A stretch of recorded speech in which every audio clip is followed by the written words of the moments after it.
I just think it's a beautiful thing where you go from a place of pain and you come to a place of comfort, absence of pain.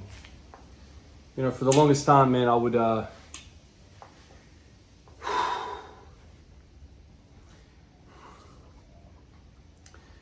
put these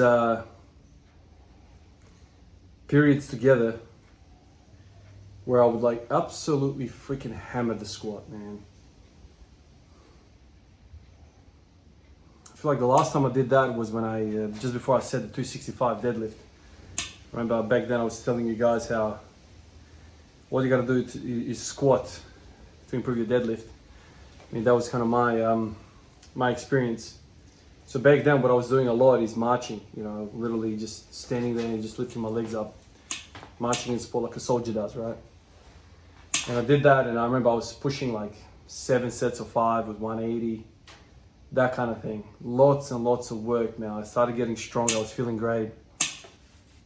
And then you stop because you get to a stage where you can't drive to the freaking hospital to work because the 10-15 minute drive in the seated position would just absolutely murder your hip. And then you're like, you know what? This shit isn't worth it, man. I'm doing something wrong. So then you change it up, you do other things, you try it. You know, marching for a period of time was interesting because it was like, okay, something is going on here. There's benefits here. There is something. I feel something. I feel like I'm close.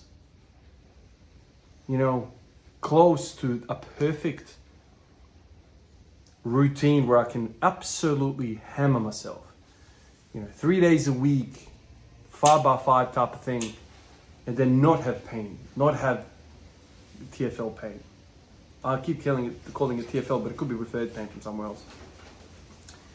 Anyway, stop that, you know, and then fast forward a year and a half, and you go through these spells where you're trialing different things, and you're always kind of like collecting data. Okay, so this feels this way, you write all this stuff in a log. It takes you such a long time to work out what is actually going on. And then I found myself in the midst of another period.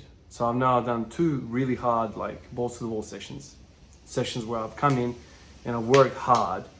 A lot of the times I don't do that. I kind of like taper myself to kind of avoid that pain. You do that, you don't really get anywhere. So now I'm kind of like in the midst of like really, really working hard, and I'm like, damn, I know historically speaking, I would do this and I would always end up in pain. So like yesterday, 3 days ago, yeah, that would result in pain, definitely. But this riding a bike business, the early signs are very, very good. I'm not gonna sit here like I usually, like I'm trying to fight off the excitement and be like, oh guys, everyone get a bike and ride. Don't want to do that because I've made these mistakes so many freaking times. Like, you know, and you guys have said as well, everything works. Everything works for a period and then it stops working. So I'm kind of like worried that that's going to be the case for this as well. I'm not going to lie. Because right now it's feeling unbelievable, man. Like I've squatted hard and I'm not having signs of like shit's about to go down. So it's really encouraging at the moment, but at the same time, I'm like, okay, let's see what happens. So I just got off the live video. By the time you get this, it's probably going to be like 6 hours removed. But come in here, work up to 120 front squat, and that feels like I have no legs. There's no pain. I can push. I just don't have any legs. Like it's just fatigue from the 30-minute bike ride to what I did yesterday. Lots of blood in my legs and just no power. That is excellent. Fatigue like that and powerlessness is good. You tapering off the accelerator, lifting your foot off the accelerator because there is pain. It's like touching the nerve. You're touching the nerve and you're like, oh shit, I gotta back off. That shit's bad. And I don't like to be in that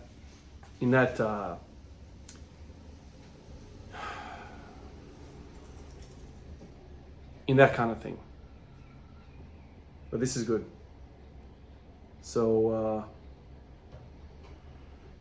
120 in the front squat felt good. I'll just leave it at that. I'll go back on the bike for 15 minutes. So that's a 45-minute bike ride today. And I'll continue to wash the legs. You know, I want to jump out of my skin right now, but I really don't want to. I'm sick and tired of that stuff, man. Like, yeah, I found it. You guys know that I wear my heart on my sleeves, and I'll tell you guys exactly what I'm feeling. You know, some people criticize me for that. Is Ivan, you can't be doing that. You gotta, dude. My excitement is real. Like, I legit like doing this shit, man. I like doing this stuff, and so when I feel something, I'm like, guys, get a freaking stationary bike, man. Do 30 minutes a day every day. I want to say that to you. I really do, but I'm like, damn. Other shit has also worked, and then it didn't work. But this unilateral stuff is making so much sense to me now, but all the other shit also made a lot of sense to me. So it doesn't make a lot of sense. So I really hope that this shit is gonna stick around. It's also cardio. Also, another aspect, I keep saying this, I'm eating like a maniac. I can't stress this enough. I'm always eating. Because of the bike, the 30 to an hour sessions that I'm doing on the bike dispersed throughout the day, I'm always freaking eating, man. I'm always eating. I'm not even like working that hard. Like, I used to run like a maniac during basketball. This is a piece of cake. This is just sitting down watching YouTube documentaries on the freaking while I'm riding. This is not even a thing. I'm thinking about a different thing while exercising.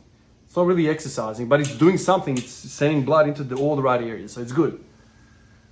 So anyway, I'll try and avoid going nuts with the excitement and tell you guys biking is excellent. Biking is great, probably running is great. A lot of things are great. But right now, biking is making the difference here as a secondary thing, right? Because it's allowing me to go hard on squats. And I know for a fact, if I continue doing this for 6 months of hard-ass training, reverse pyramid down, 180 for 5, 175 for 6, 170 for 7, 165 for 8, if I continue to do this every other day, damn. As long as the pain does not come back, I'll be good. I'll be happy. I'll be happy. The progress shit, it will take care of itself. It's just, can you survive? Can you survive the volume that you're trying to get? If you can, you're good. If you can't, you're going to go backwards. Simple as that. Appreciate you guys. I'll catch you in the next one. Peace out.